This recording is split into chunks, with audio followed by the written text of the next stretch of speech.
first time niyang, ang dami ko nang inatay na awards night.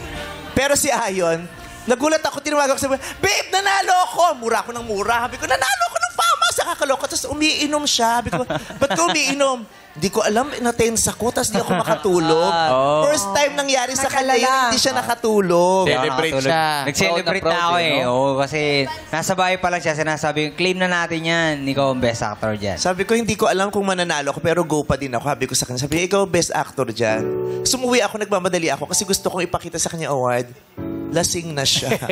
Nag-celebrate. Ang mahalaga, Di ako lasing, inantay natulog ka niya. lang.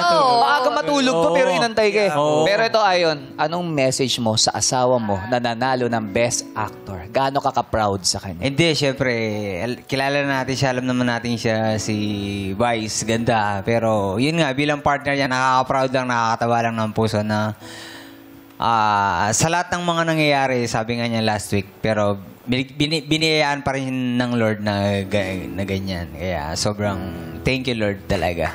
At saka kahapon, di ba, ang topic natin, kung gaano tayo ka-favorite ni Lord. Yes. Pinag-uusapan namin kahapon yun. Sabi niya, ang bait, ang grabe, no? Sabi niya, ang blessed natin. Sabi ko, oo, no, paborito tayo ni Lord. Sabi niya, oo nga, no. Tapos dasal siya ng dasal. Sabi ko, sobrang paborito tayo ni Lord. Kaya gusto ko lang hawakan ulit yung trophy. Ang sarap kasi. Yeah. Sarap niya. Ayan, madlang people, sa lahat ng nagmamahal sa akin, sa lahat ng sumusuporta sa akin, eto, mag-celebrate tayo. Yeah!